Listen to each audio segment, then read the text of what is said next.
If you stick with me to the very end, I'm going to show you a solution you can apply to help you manage this error that is showing. All right. So one thing I want you to know is that this error is actually a general issue.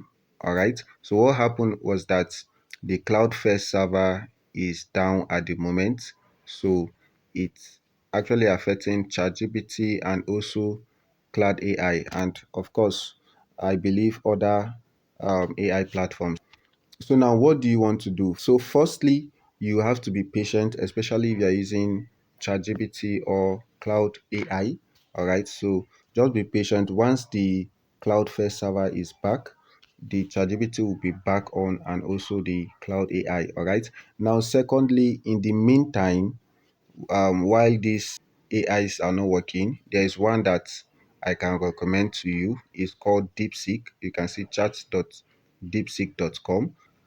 So you can just use it for the meantime. You can see this one is working very well and fine. I can see hi. You can see it is working well. Okay. So if you have other AIs that you know that are working, you can just drop it in the comment section. All right. My name is Isaac Matt. So I will see you in another video. Thank you for watching.